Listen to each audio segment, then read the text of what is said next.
Okay, do you remember as a kid when somebody taught you how to whistle with grass? I was just thinking back of my childhood while sitting out here on this bird sanctuary. If you can see around, I was thinking maybe I could practice some bird calls. There's nobody really out here that I saw. It's a fairly isolated place. Really beautiful, but you could take almost any piece of grass. I actually halved this, but I got a thicker one. Okay, almost any piece works. But yeah, you want to put it in between like your thumbs. Okay, and you want it kind of tight so that can be seen there.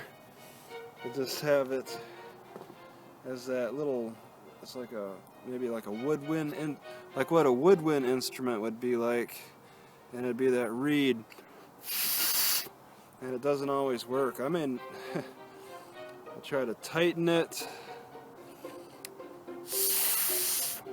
Okay, yeah, it didn't work too much.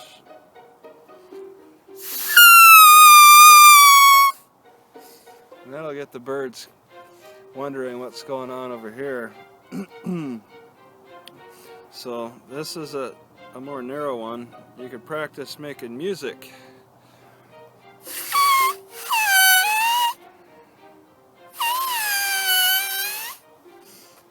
And so on with that. I believe this wider piece gives a different sound.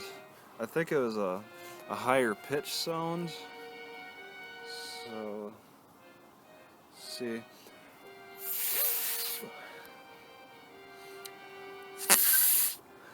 Nope.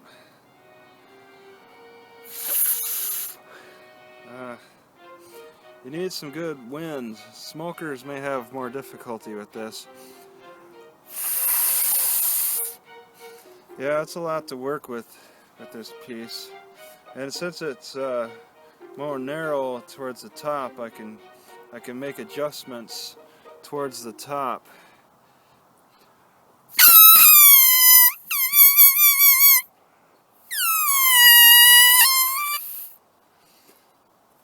And now and I shredded it a little bit.